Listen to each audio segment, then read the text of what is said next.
Ayan. Nasunog na sila, oh.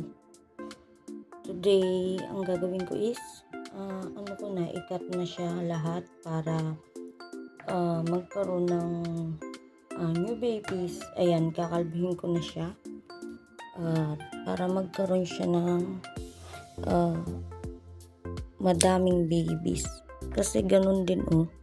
Ano na siya. Para yung susunod na tutubo is maganda na, di ba? Ayan. Kaya naisipan kong ikat na lang kasi hindi na maganda. Para yung next na babies or yung next na tutubo is maganda na. Ayan. Cut ko na siyang lahat para may new babies. Diba? Kalbuhin na natin siya. Ayan, napakarami. Para yung tutubo sa kanya is maganda na yung susunod. Ayan. Cut na natin siya lahat.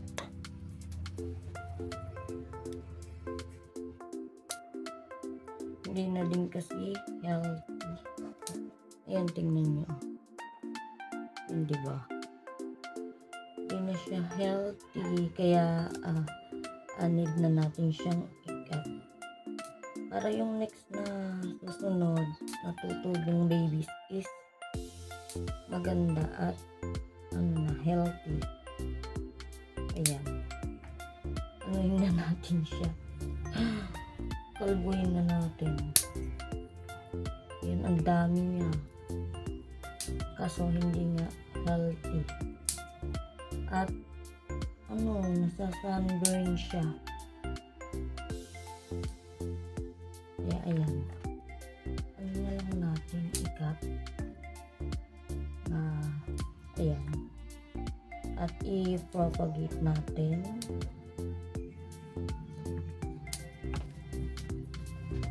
Para yung next is healthy na yung tutubo. Napakahaba niya noon. Din siya, mother plant. Ayan, samahan nyo kung cut at mag-propagate ng aking Mendozae. Ayan, para tinanggal ko na lahat para yung yung pinagkatan natin is magkakaroon ulit siya ng bagong babies. Medyo na nga din siya, naninilaw na din siya. Ayan, at na sunburn kahit nakakulambo pa siya or may net. Itong si Mendozae is sobrang dali lang naman niyang alagaan at sobrang daling i-propagate. Then, sobrang dali lang din niyang magkaroon ng new babies. Kaya, ayan, i-cut na natin. Tanggalin na natin yung iba para meron siyang tumubong new babies at mapadami natin siya. Ayan, itong pinagkatan ko na to is hindi ko muna siya ilalagay sa arawan. Ilalagay ko lang siya sa shaded para hindi masunog kasi kakakat lang natin. Ayan, sobrang dami. Hindi ito yung mother plant niya. Ito is propagation lang din. At ayan, naparami ko na siya. At i-propagate ulit natin. Ayan, hindi ko lang makuha yung pagka-compact niya, then yung stress color niya, pero maganda ang Mendozae. Ayan, kaya paramihin natin sila. Ayan, samahan nyo akong mag-cut at mag-propagate.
hindi ko naaalisin yung mga maliliit pa. Ang tinanggal ko lang is yung malalaki, then yung mga nagko-color yellow. Ayan.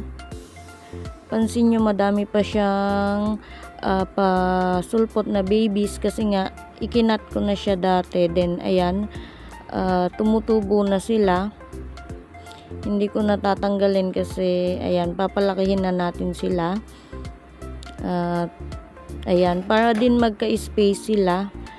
Then ayan, ito yung ating natanggal. Ayan, sobrang dami.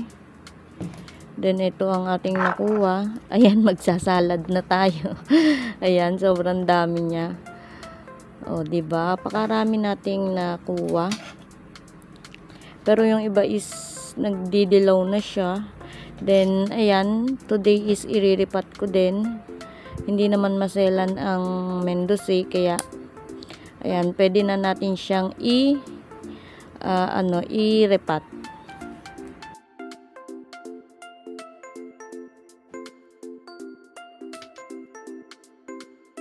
Then ayan na nga, nag-ano na ako ng soil. This is loam soil. Ayan ang ginamit ko. Then cut lang at tusok. Ayan, ganyan lang kadali i-propagate ang Mendoza. Ayan, piliin lang natin. Then ganyan lang, itusok lang natin. Ikinakat ko kasi yung iba is mahaba yung kanilang stem. Then ayan, samahan nyo akong propagate. Ganyan lang, sobrang dali lang, 'di ba? Mapupuno natin itong isang pots. Then ayan, meron na tayong another pots of propagation and cuttings. Then ayan, piliin lang natin at ikat yung mga mahahabang stem. Ayan, ganyan lang akong mag-propagate at magtanim ng aking Mendoza. Hindi naman maarte sa soil ang Mendoza, kahit anong soil ang inyong gamitin. Pero dito is ang ginamit ko is loam soil dahil meron akong loam soil dito, kaya yan ang ginamit ko. Then ayan, piliin lang natin kasi yung iba is madilaw din, yung iba is may sunburn. Ayan, yan, dain na nating Mendoza. Then habang ayan, ako'y re-repat or nagpo-propagate ng Mendoza, gusto ko lang i-shout out ang aking member, Daisy Succulent and Cacti Lover, Rolly Sales Vlog, Aileen De La Cruz Vlog, and Ate Roxy. Then shout out to my legit and mga ates. Ayan, Ate Jonah, then Ate Jonah, Ate Cor, Mama Dons, Mama E, Ate Lynn, Ate Weng, Ate Jo, Ma'am Nori, then Sis KTJ, Marilyn Paris, Sir David Effie, Miss K, Sis Jen OFW. Then sa iba, sa mga nakalimutan ko, sorry. Ayan, sobrang dain nyo. And then ayan, thank you sa always nyong pag-support. Sir Primitive, Caroline, Sis Lisa, Natural Roots, ayan, very supportive. Then Ate Alma, Ate Chu, ayan, thank you so much. Ayan, sa iba, sa mga hindi ko nabanggit, sorry po. Then ayan, diretso natin ang propagate. Thank you everyone for always supporting me, for your love and support. Thank you. I love you all, guys. Ayan, hello sa Team Promote. Ayan, hello sa inyong lahat. Kay Ma'am Brit Pinay Journey. Ayan, thank you kay Ma'am Brit, kay Ate Ay Vergara, Angel Hara Channel, Biolis TV, ayan, at sa inyong lahat. Then, kay Sis G, kay Mommy, kay Sis Yong, ayan, sa lahat ng Team Promote. Thank you, Plantatay Bari, ayan, thank you so much. Ayan, mapupuno na natin yung isang pots. Ayan, naka-isang pots na tayo ng Mendoza. Ayan, siksikin lang natin para maganda silang tingnan. Ayan, di ba nakapuno tayo ng isang pots. Then, ayan, madami pa tayong hindi nakakat at meron pa ring mga leaves. Ayan, for leaf propagation. Ayan, madali lang sila i-propagate through leaves. Then, ayan, medium color yellow sila. Sana is maging okay sila. Then, ayan, nagkaroon tayo ng isang pots ulit. Bale, 2 pots na yung aking na-propagate na Mendoza. Then, ayan, ang daming leaves. Ayan, pipiliin natin yan para sa leaf propagation. Ilalagay ko sa isang pots. Then, ito, ipipill up ko sa mga na-propagate ko. Unang na-propagate ko kasi may na-sunburn doon. Then, ayan, ipipill up ko ito para maging compact sila. Then, ayan, ang dami pa. Ayan, may maliliit pa. Ayan, pinili ko na. Then, ilalagay natin doon.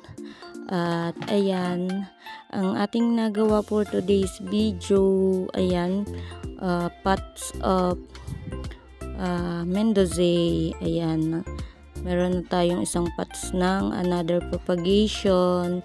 Then, ito yung kinat natin. Ayan, maliliit na yung natira. Then, ayan, magkaka-babies pa sila dyan. At, ayan, sana maging lush ulit for more propagation ulit. Ayan ang itsura ng ating tinanggalan or kinat na Mendoza. Thank you for watching, guys. God bless us all. Bye.